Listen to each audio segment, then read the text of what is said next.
Bismillahirrahmanirrahim. Assalamualaikum warahmatullahi wabarakatuh. Baraya Priangan. Kita ketemu lagi di Perspektif. Perspektif kali ini kita akan membahas satu hal yang prinsip dan luput dari pembicaraan orang, yaitu soal fungsi partai politik di Kota Tasikmalaya atau konkretnya di daerah. Berdasarkan undang-undang, partai politik itu berfungsi sebagai wadah lembaga yang formal itu menyalurkan aspirasi politik masyarakat, lalu ada fungsi rekrutmen kader calon pemimpin, lalu yang ketiganya adalah soal pendidikan bagi masyarakat, terutama soal pendidikan politik. Pembicaraan ini kita ditemani oleh para jeger nih, para inohong partai politik di Kota Tasikmalaya. Ada Pak Dede Muharam yang sudah dari awal reformasi itu aktif membangun Partai Keadilan dulu ya, sekarang Partai Keadilan Sejahtera. Ada Pak Muslim, Ketua DPC PDI Perjuangan. Nah, ini kalau PKS sama PDI udah nyatu bahaya. Lalu satu lagi ada Partai Kebangkitan Bangsa, ada Ketua DPC PKB Kota Tasikmalaya Kang Wahid. Lalu saya ditemani oleh Kang Basuki Rahmat, akademisi dari STIA Tasikmalaya. Bagaimana nih sejauh ini fungsi partai politik? Karena sebenarnya kalau partai politik berfungsi, siapapun yang memimpin jelas dari partai politik gitu ya, karena dididik dari sejak awal secara politik.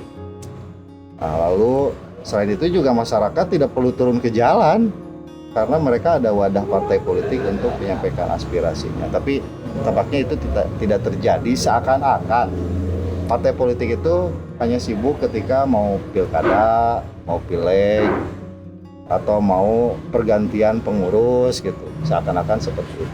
Bagaimana faktanya? Saya dari siapa dulu nih? Dari PKB dulu deh. Nih calon wali kota dari PKB, Kang Wahid. Siap. Terima kasih Kang Muhajir. Kalau secara fungsi tadi sudah disampaikan bahwa fungsi partai politik itu adalah ya fungsi sosialisasi, kemudian juga fungsi pendidikan politik, fungsi pendidikan ya. Nah, sementara yang terjadi di Kota Tasikmalaya, kalau tadi disinggung berkaitan dengan misalkan ketika ada masalah apapun itu, sebenarnya tidak akan terjadi kalau fungsi ini berjalan gitu kan. Ketika semua masyarakat itu kan pasti punya pilihan politik. Masyarakat Indonesia misalkan, apalagi kalau berbicara lingkup Kota Tasik, pasti masyarakat Kota Tasikmalaya yang sudah punya hak pilih pasti itu adalah bagian dari kader partai politik. Ya. Kemudian ketika memang ada kebijakan, sebetulnya kalau berfungsi partai politik itu berarti sebetulnya bisa menyampaikannya ke partai politik. Karena partai politik ketika berbicara misalkan di parlemen kan ada perwakilan, yaitu anggota dewan. Itu kan dari berbagai latar belakang partai politik. Jadi memang di sini sebetulnya sudah berjalan, tapi mungkin maksimal dan tidaknya inilah mungkin yang terjadi di lapangan gitu. Atau mau bilang nggak jalan sebenarnya?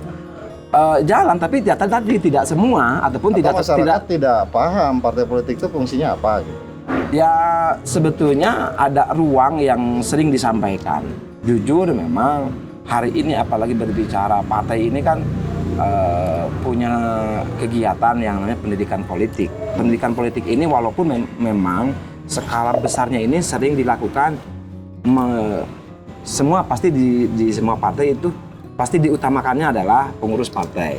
Dari mulai tingkatan DPC, PAD, tingkat kecamatan, tingkat kota, tingkat kecamatan sampai ke tingkat ranting. Belum sampai mungkin ke masyarakat secara keseluruhan.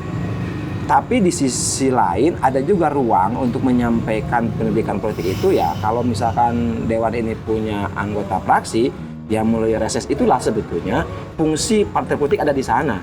Bisa menyampaikan pendidikan politik, juga bisa menampung aspirasi masyarakat sebagai bagian dari fungsi partai politik. Oke, Berarti yang secara formal hari ini partai politik yang memiliki kursi tentunya di Iya. DPRD itu berjalan dengan jaring aspirasi. Ya. Oke. Dari PDI sendiri gimana? Ada nggak PDI yang spesial gitu ya? Kalau PDI buka ruang kepada publik silahkan untuk fungsi advokasinya itu berjalan gitu ya. Kalau ada keluhan dengan pemerintah ditampung dan gimana lah langkahnya? Ya. Ada nggak? Ya, di PD Perjuangan sudah jelas dekat. Di kepengurusan itu ada ketua, sekretaris benar dan para wakil. Ada wakil bidang pemberdayaan perempuan, ada wakil bidang pemuda dan olahraga. Jadi seluruh pengurus DPC itu difungsikan untuk menjaring, untuk menampung segala permasalahan dari masyarakat maupun dari pengurus. Karena berkewajiban partai politik itu menampung aspirasi masyarakat untuk disampaikan ke praksi itu sendiri. Oleh praksi diperjuangkan di parlemen. Apa sih keluhan masyarakat yang bertujuan nanti agar partai politik itu bisa menjaring dan juga bisa mensejahterakan masyarakat. Juga ada pendidikan politik. Pendidikan politik ya dengan anggotanya sendiri, ada tingkatannya, ada pratama, ada madya juga. Untuk apa? Untuk yang pertama masalah ideologi, masalah organisasi. Di semua itu wajib minimal 1 tahun 1 kali harus mengadakan pendidikan politik. Gitu. Itulah sebagai fungsi partai politik baik keluar maupun di dalam. Gitu kan. Seperti itu gitu kan. Dan juga yang mempunyai anggota praksi di dalamnya adalah sebagai kepanjangan partai, praksi tersebut harus memperjuangkan segala macam apa yang dibutuhkan oleh masyarakat sesuai dengan garis-garis partai, sesuai dengan instruksi partai. Memang terakhirnya itu merebut kekuasaan, gitu kan. Merebut kekuasaan baik di daerah maupun di provinsi maupun di pusat gitu kan. Itu sebagai tujuan yang terakhir partai politik. Merebut kekuasaan untuk memperjuangkan ideologinya Iya. tentu. Ya. Yang jelas PD Perjuangan sudah jelas ideologinya itulah 1 Juni, Pancasila 1 Juni 1945. Oke. Kang Dede gimana? PKS nih kayaknya jalan ya. Kaderisasi, advokasi dan sebagainya. Berfungsi nggak tuh? Sebenarnya Insya partai Allah. politik. Sebagaimana amanat undang-undang partai politik, salah satu di antara fungsi partai politik adalah edukasi politik. Karena undang-undang ini sangat mulia. Ketika ini dilakukan oleh partai politik dan seluruh partai politik, saya punya keyakinan high cost politik tidak akan terjadi. Bangsa dan negeri hari ini Jadi tidak bisa terselamatkan dikarenakan high cost politik. mahal itu karena partai nggak berfungsi secara pendidikan. Makanya itu, Atau maka gimana? kami PKS karena ini merupakan kesepakatan DPRD dengan pemerintah, undang-undang partai politik, maka kami lakukan. Nah, salah satu di antaranya dalam ADART di kami PKS bahwa kader itu diwajibkan masuk dalam UPA, unit pembinaan anggota.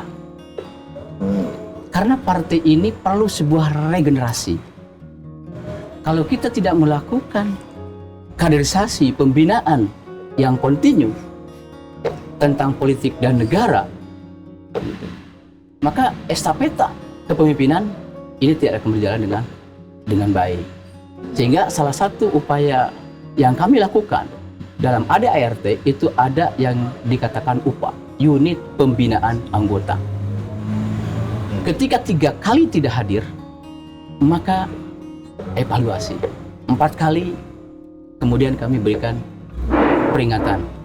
Kalau yang secara terbuka PKS lakukan untuk masyarakat. Nah, alhamdulillah. Ranting atau di Aceh sampai ke Ya. DPD ya. Ya, jadi kami UPA itu, unit pembinaan anggota itu bertahap. Karena kami ada 7 level keanggotaan.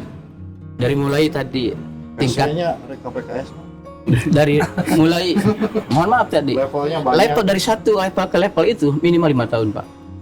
Oh, 7 level. 25 tahun. 35 tahun. Mantap. Jadi kadar benar. Itu. Ya. Nah, kenapa itu perlu dilakukan oleh kita? Ini undang-undang sangat mulia. Karena kita ingin menyelamatkan bangsa dan negara. Kan salah satu di antara fungsi partai politik atau partai politik merupakan miniatur negara. Akan mensejahterakan masyarakat. Nah, sementara kalau sistem di partai itu tadi untuk mensejahterakan anggota saja tidak terlaksana, bagaimana ketika kita diberikan kekuasaan oleh rakyat, diberi kepercayaan, ngurus di internal sendiri pun, nah maka kami alhamdulillah dengan di ADART, apa dikatakan UPA, unit pembinaan anggota, ini dilakukan secara intensif, secara Oke, berkelanjutan. berarti di PKS ada edukasi, di PDI ada pendidikannya juga, di PKB ada pendidikannya juga. Kalau PKB kocorannya banyak ya. Enggak, Nah, kalau yang nadiin itu kan enggak, kalau itu mah mungkin Ya, basic maksudnya organisasi kan, basic basic organisasi. Tapi beda ketika berada di partai, sama sih sebetulnya. Kalau di kita adanya PKP, ada partai pendidikan kader penggerak, kader loyalis. Jadi saya yakin di semua partai juga ada di Ya, sebetulnya. ya, PKP itu. dan Ada itu semua. sekarang berjalan ya. Ada. Dan yang saya poinnya tadi aspirasi masyarakat itu ya sebatas di fraksi di partai politik di masyarakat gitu ya, melalui proses penjaringan aspirasi yang dilakukan oleh DPRD itu. Nah, oke, gimana? Ya, nah Menurut Akang nih, ini menarik kalau gitu ya. mengkritisi Ya, partai politik, menarik gitu ya. Jadi sebenarnya ada beberapa kata kunci untuk memahami partai politik gitu ya. Pertama, bahwa partai politik itu adalah wadah tempat berkumpul orang-orang yang memiliki orientasi yang sama, memiliki nilai-nilai yang sama untuk bertujuan untuk memperoleh, mempertahankan kekuasaan, tadi disinggung gitu ya, antara lain tentang hal itu. Nah, sehingga dalam konteks bagaimana partai politik itu menjalankan fungsinya gitu ya. Nah, kita juga mesti mengetahui bahwa sebenarnya dalam konteks bernegara gitu ya, David Easton misalnya pernah menyatakan bahwa ada suprastruktur politik, ada infrastruktur politik. Suprastruktur politik adalah tempat di mana aktivitas politik pemerintahan berjalan. Di sana ada eksekutif gitu ya, ada legislatif, ada yudikatif gitu ya, dan infrastruktur politik di mana tempat kegiatan atau aktivitas politik masyarakat berjalan.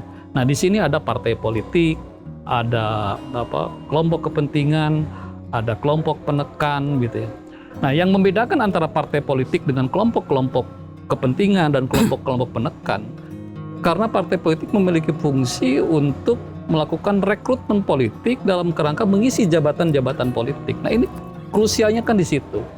Nah, sehingga kemudian kita bisa membedakan partai politik itu ke dalam dua kategori.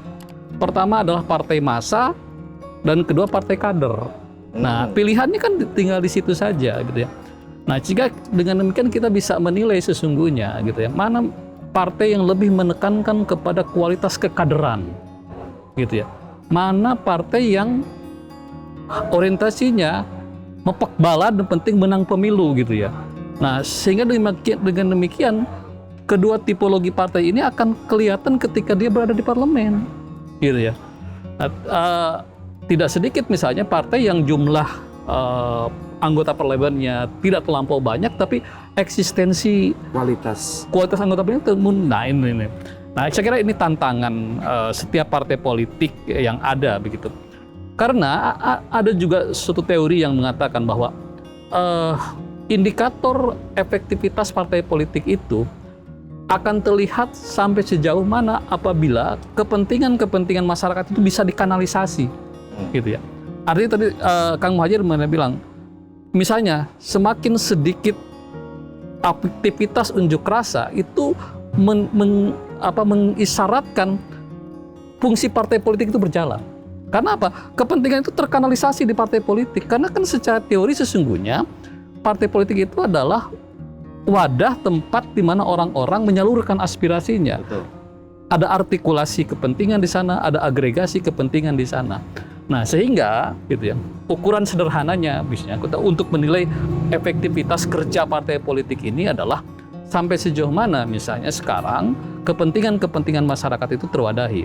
Nah, sehingga kemudian gitu ya, tidak ada suatu katakanlah misalnya karena salah satu fungsi partai politik itu juga sebagai sarana pengatur konflik itu diwadahi di partai politik. Jadi disitulah perdebatan itu terjadi, bagaimana suatu kebijakan itu diformulasikan, gitu ya.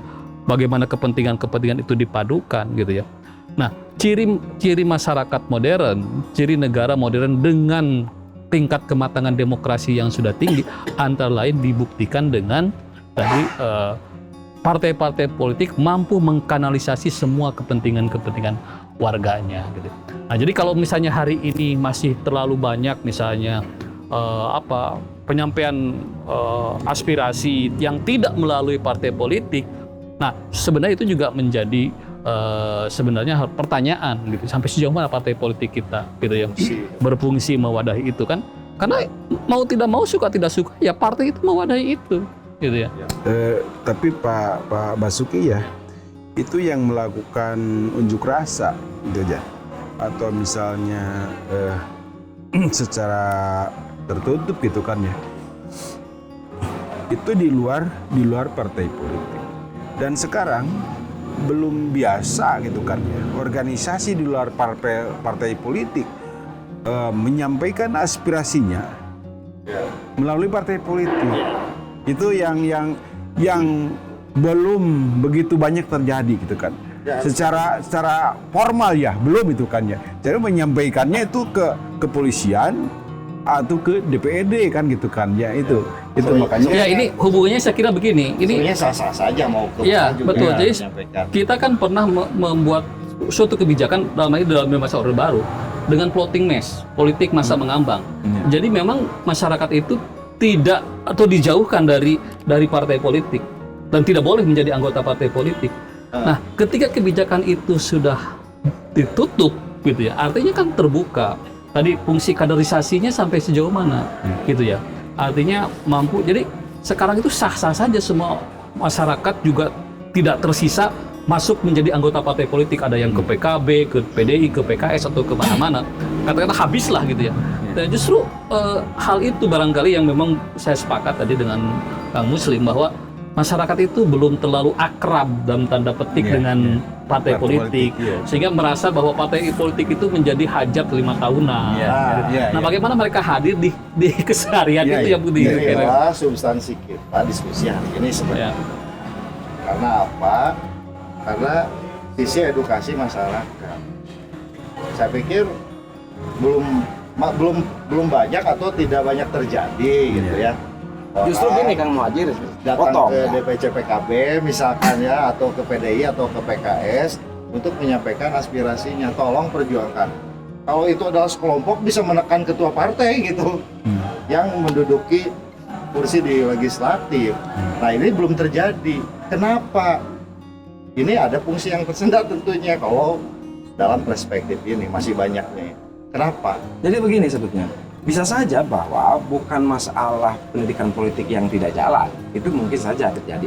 Tapi lebih kepada ketika teman-teman baik manapun itulah, mohon maaf misalkan, kalau yang aksi, yang demonstrasinya itu adalah, mohon maaf misalkan masyarakat murni, saya bisa mengartikan tadi bahwa ini berarti kan tidak jalan komunikasinya. Tapi ketika hari ini misalkan yang melakukan aksi itu adalah bagian dari tanda kutip organisasi masyarakat, ini juga kadang-kadang juga tidak bisa mewakili secara keseluruhan sebetulnya.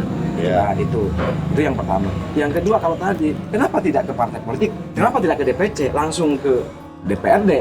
Karena tadi supaya langsung Kan kalau melalui Benar, partai ya? politik itu kan Panjang. prosedurnya kan panjang tadi kan. Panjang, ya. Nanti akan disampaikan lagi kan gitu kan ke DPRD.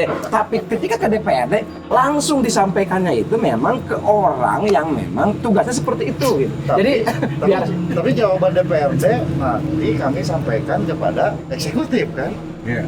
nah karena memang harus bersama-sama kan Iya, tidak bisa. sama-sama. Tidak menjadi agenda politik partai pada akhirnya, belum tentu kan jadi Iya. agenda politik. Misalnya misalkan kemarin BBM misalkan jadi agenda politik. Sebenarnya partai. begini, kan partai itu punya jejaring sampai di tingkat RT bahkan RW. gitu ya, di RW RT itu punya pengurus, punya kader. Nah, sesungguhnya mereka lah yang semestinya mampu menangkap apa yang terjadi di lingkungannya masing-masing, lalu kemudian menjadi bahan diskusi di partainya. Sehingga kalau itu misalnya tersalurkan, saya kira secara teori itu nggak mungkin meluap gitu loh, gitu ya. Karena kan kader partai itu ada di lingkungan kita semua, gitu ya. Misalnya di lingkungan ke-RT-an saya ada kader PKB, ada kader PDI, ada kader PKS gitu ya. Bukan masalah kader kan. Justru kan kita juga semua partai punya struktur sampai ke tingkat RW. ranting dan anak ranting.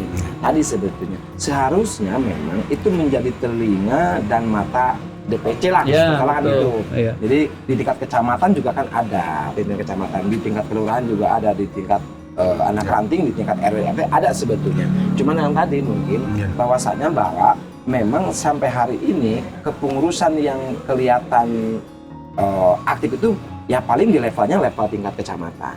Gini dari kita lihat. Ayo. Jadi bahwa reaksi demonstrasi itu tidak akan terjadi ketika kebijakan para politisi dan eksekutif itu tadi mensejahterakan masyarakat. Nah, contoh kasus kemarin saja BBM. Kalau semua tadi 570 anggota DPR RI menolak BBM, masyarakat tidak Tapi akan. saya mengah, Kang Dede. Soal itu saya mengah karena punya perspektif sendiri. Ya memang harus naik sih. Tapi ya nggak boleh tinggi-tinggi. Oke gitu naik lagi. Kan gini, artinya itu kan harus didiskusikan. Ya. Teman-teman DPR RI dari PKS itu sudah memberikan sebuah hitungan-hitungan. Ya. Rasionalitasnya itu seperti apa? Ya. Kan tadi. Dan hari ini terasa akibat dari kenaikan kebijakan itu yang didukung oleh mayoritas DPR juga keinginan eksekutif. Ya. Coba, mohon maaf, saya kemarin hari ini setiap hari sosialisasi ke masyarakat dan mengedukasi masyarakat. Salah satu di antara edukasi yang saya sampaikan ke masyarakat, Bapak Ibu tidak boleh antipati terhadap politik dan kekuasaan. Karena tidak ada sisi kehidupan kita yang tidak lepas dari keputusan politik dan kekuasaan. Oke. Salah satu di antaranya adalah kenaikan BBM. Di antaranya isu itu. Kalau yang isu yang lain lokal misalkan, Ya, menanggapi Pak Basuki tadi kayak kan memang betul. Setiap ada rakor sampai ke tingkat ranting menginstruksikan bahwa PAC ranting maupun ak ranting harus mendengar keluhan yang di daerah. Tapi kenapa elemen-elemen ya lembaga masyarakat, organisasi yang lainnya ingin cepat ke Pemkot, misalnya ke DPRD, ke Kejaksaan, ke Polres misalnya gitu. Karena langsung nyampe. ya. Coba kalau misalnya ke tingkat kelurahan, kapan nyampainya ke yang memberi kebijakan gitu kan. Karena yang memberi kebijakan ada legislatif dan ada eksekutif kan itu. Jadi langsung itu kan ya. Pada hari itu juga nyampe kumpul di sana legislatif dan eksekutif gitu kan. Langsung diputuskan, paling 2 kali pertemuan udah putus ya gitu. Kalau ada masalah itu kan. Tapi yang nyampe ke pengurus yang udah berjalan ya maupun di mana-mana di PKS maupun di PKB partai yang lainnya itu masalah bansos, masalah orang sakit, masalah sekolah gitu kan ya dan lain sebagainya. Kalau itu memang cepat langsung ditangani gitu kan ya oleh Pak RT-nya dengan Pak RW-nya dan juga bersama dengan kader di setiap partai. Itu kalau kebijakan seperti itu memang langsung Ayo nu ditangani. kerja sama yang rumah sakit. Ya, itu kan luar biasa kan gitu kan. Iya. Iya, iya. Saya khawatir aja begini, mungkin ini jadi perenungan kita semua. Ya. Saya khawatir masyarakat itu masih mengalami traumatik masa lalu tentang partai, tentang politik gitu ya. Itu yang harus diantisipasi. Kemudian yang kedua, saya juga khawatir memang belum tumbuh kepercayaan masyarakat terhadap partai politik gitu ya. Nah, saya kira itu yang kemudian harus menjadi agenda partai politik, karena tadi saya katakan memang secara teoritik gitu ya, fungsi partai politik itu akan efektif manakala gitu ya. Tadi saluran-saluran kepentingan masyarakat itu berjalan melalui partai politik gitu. Jadi politik itu memang satu-satunya wadah yang mewadahi kepentingan masyarakat, nggak ada yang lain gitu ya. Nah, sehingga kita harus mencari akar penyebab itu gitu ya. Sehingga tadi mungkin ke depan itu memang pendidikan politik itu harus digalakkan dengan kurikulum-kurikulum yang tentu sesuaikan dengan kebutuhan masyarakat. Saya khawatir sekarang itu bukan pendidikan politik tapi indoktrinasi politik gitu ya. Ya itu yang kemudian ya Kalau ke pengurus nggak jadi masalah ya. iya, kan ini publik lah, publik gitu ya. Saya kira itu menjadi agenda kita semua lah gitu. Karena apa? Pengalaman kita berbangsa ini kan sudah cukup panjang. Di masa reformasi ini kita juga sudah suatu generasi 20 tahun lebih, sesungguhnya sudah harus mampu mewujudkan suatu masyarakat politik yang lebih matang gitu dalam berdemokrasi. Pakat saya setuju ya. Dalam survei bulan Oktober Pak ya, kepercayaan masyarakat 38,9 itu kepada ulama. Tasik-tasik itu Pak, untuk Dapil 15. Yang kedua Pak RT 28,5. Yang paling sedih itu Pak, Kepercayaan terhadap orang-orang politik Pak. Di dalamnya berapa? 0,9 Pak. Padahal yang mengusulkan, yang mengajukan itu salah satu dari partai politik. Misalnya konstituennya, saya belum beres KTP, belum menerima BPNT, belum menerima PKH. Itu adalah orang-orang politik yang kerjaan seperti. Tapi yang dilihat oleh masyarakat sekarang itu Pak RW, Pak RT, alim ulama. Itu di tasik-tasik itu. Itu mah bisa, Dapil 15. itu mah bisa nanti dibuktikan ketika pemilu, ketika pileg. Berapa persen partisipasi masyarakat di Kota Tasik itu kan tertinggi. Berarti kan masyarakat itu masih percaya kepada partai politik kan gitu. Tapi entah itu kepada politisi. Kalau saya Ada Pak. punya pemikiran dan penilaian edukasi politik ini belum berjalan secara masif. Indikatornya sederhana tadi, biaya politik mahal. ya masih Sehingga masyarakat punya juga budaya kultur NPWP. apa itu? Nomor piro wani piro. Ini kan sudah merajalela kan tadi, Sehingga saya punya pemikiran ke depan para politisi 2024 ketika mau mencalon sepakat tidak boleh mengeluarkan uang. Dan saya punya keyakinan masyarakat Kota Tasikmalaya dia akan datang ke TPS. Tapi menurun lah, pasti menurun lah. Artinya menurun dan tidaknya kualitas sama-sama, Mang. Baik, terima kasih obrolan yang sangat menarik sekali soal fungsi partai politik. Apakah partai politik di Kota Tasik ini berfungsi? Boleh dibilang hari ini partai politik masih berfungsi melakukan edukasi, melakukan pendampingan politik. Ada aya nu gering ya, aya anu teu damang, aya nu teu acan keng bantosan, aya nu protes ieu melalui partai politik, lalu melakukan penjaringan aspirasi juga melalui anggota legislatifnya ke daerah.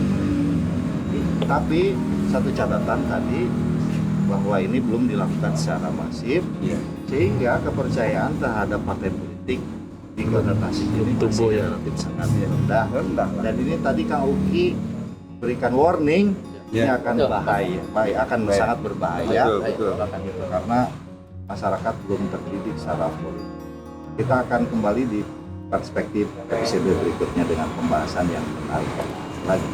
Silakan komentar, silakan bagikan bila diperlukan. Assalamualaikum warahmatullahi wabarakatuh. Waalaikumsalam.